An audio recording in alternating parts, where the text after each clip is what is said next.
And there's also a MMA fighter called Gary Goodridge from Canada. Geez, yeah. Do you know him? Of course, I know Gary Goodridge. Gary Goodridge is like a legendary arm wrestler. He was, so I've held the open world title in terms of ranking. There's a lot of Canadians who have won world championships. Gary is the only other Canadian who's had the open super heavyweight world ranking. So yeah, he was the man back late 90s. His strength was off the charts. There's this, I didn't see it, okay, but so on a preacher curl, rumor has it he was doing 225. Now in arm wrestling we don't really do a lot of full range stuff. We kind of keep really tight.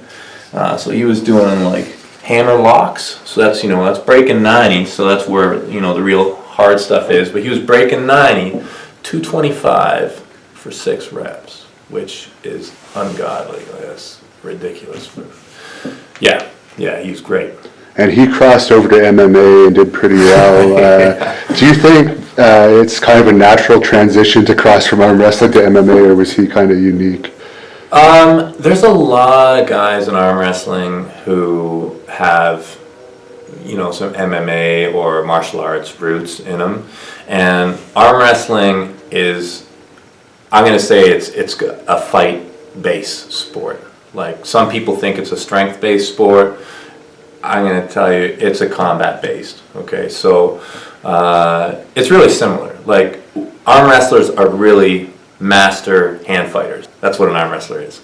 And the hand's a big part of the fight game, right? So arm wrestlers, if they transition, they've got great hands, and it's functional. It's pretty functional strength. So I think there's a lot of pretty tough arm wrestlers out there, but like anything, you got to train for whatever it is that you're trying to be good at. Eric Paulson. Okay. You know Eric Paulson? Of course I know who he is. Yeah. So I he was went, one of Brock Lesnar's trainers too. Right. Yeah. Eric Paulson. He's a brilliant fighter, right? Yeah. Right. So I went and did a 2-week seminar with Eric back like in 2005 or so. I was really into fighting back then. Is there any reason you didn't get into MMA any further around that time? Yeah. There was 2 big reasons. Well, 3.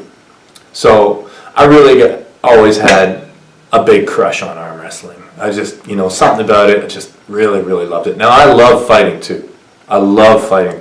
But to me, there's a bit of a difference, okay? So I viewed arm wrestling, and I still view arm wrestling as very much a very social thing.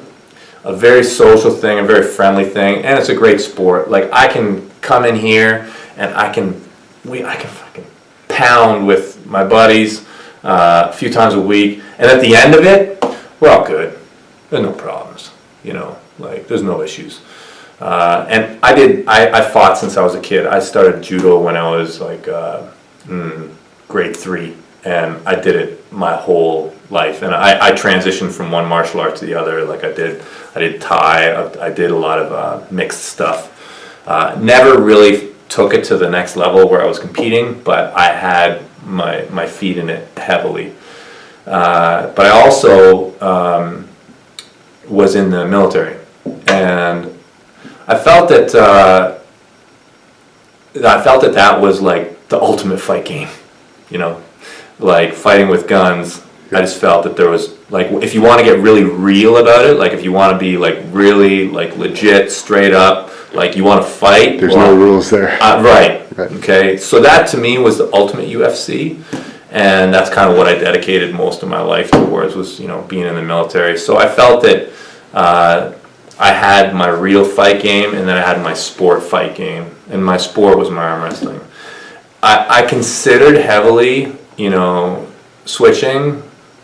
The last reason was I saw old fighters, and I saw a lot of them. I just knew that if I really wanted to be serious, like if I wanted to go after like a world title or be like really good and dedicate myself heavily to it, I knew I was going to get more brain damage than I already have. And,